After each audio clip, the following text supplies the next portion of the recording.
Christy. Today I want to talk to you about determination and courage. So the next characteristic that I want to look at is that of determination. Now the more I thought about how I wanted to discuss this, the more I realized that courage is another aspect of determination. Let's see how they relate. In looking at my life and in watching AJ over the years, I've seen determination over and over again as a type of perseverance almost. It's a refusing to quit attitude. It's sticking with something to figure it out and master the task. Sometimes it looks a lot like stubbornness. This is why I say it looks like perseverance sometimes. But it's also the choice to take the next step even when it seems impossible, or you're completely exhausted, or you think there's no way you can go on. And yet somehow you find the energy to take one more step. And then one more. And that's determination. Determination is continuing to fight for your loved one even when everyone around you says no. It's knowing in your heart of hearts that this is indeed the best option for your loved one and not taking no for an answer. Determination is finding yet another doctor who might possibly be able to provide the answers to medical questions no one seems interested or able to answer. It's getting yet another evaluation to help your loved one succeed in school or work. It's spending countless hours on the phone, calling one place after another, trying to find the right job situation for your loved one. Now, I came up with courage when I went looking for a synonym for determination. In some ways, I see the connection. In other ways, I think they're very different. When I think of courage, I think of being willing to do something scary, even though you're terrified or at least scared to do it.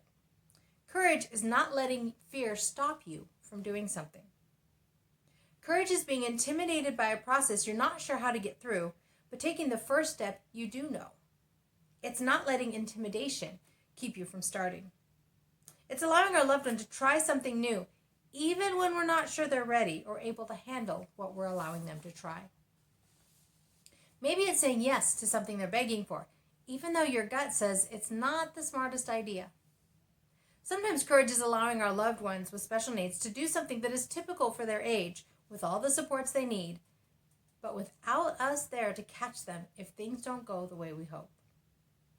So how do determination and courage truly compare when used in real life? Great question. And as with many things that pertain to special needs, I'd say that the answer will vary from person to person and family to family. However, there are some general thoughts and ways I've seen them used. First, when faced with a big mountain to overcome, I think that courage helps you start out. It's generally kind of scary to start learning a new skill or beginning a new project. It's intimidating. Courage gets you to take that first step, and then the next step. Once you get some momentum going, things get easier, until the whole thing just seems too hard to continue. That's where determination kicks in. Determination will get you to the finish line because it won't let you quit until you accomplish your goal. Or I think of when AJ was little and was learning something new. His determination kept him working at whatever the skill was until he mastered it. I'm not sure if fear was part of his vocabulary or even a concept to him for a number of years. His determination just kept him working on it baby step after baby step until he'd learned the new skill. He never gave up. I'm not sure that he even thought of giving up. I'm not sure he even realized that giving up was an option. Now that's determination.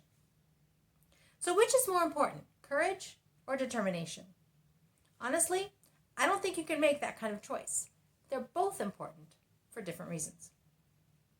Like I said before, courage is important because it gets you moving. It's the push you need to take that first intimidating step. It's what starts the momentum when fear wants to keep you rooted where you are. But determination keeps you moving when exhaustion says to quit. It's what gets you to the finish line simply because you keep taking the next step, regardless of how slow or how small that step may be. Now I realize I'm preaching to the choir here. Over the years of living with someone with special needs, we've all had to master both courage and determination. And we've watched in awe as our loved ones have utilized these two characteristics to accomplish things that professionals have told us they would never accomplish. In the end, I'd say you can't have one without the other. They go hand in hand and help us to help our loved ones live their best life. And that's what makes these two characteristics so important to all of us. So my question for you this week is this: what if courage and determination looked like in your family? I'd love to hear your stories and experiences. You can leave me a comment below, or you can leave me a comment over on the blog. That's at www.havenofhopeforme.com. This originally posted in October of 2020. I'm grateful that AJ and I have learned to use courage and determination to accomplish so much so that we can continue to say that life is good and there is never a dull moment.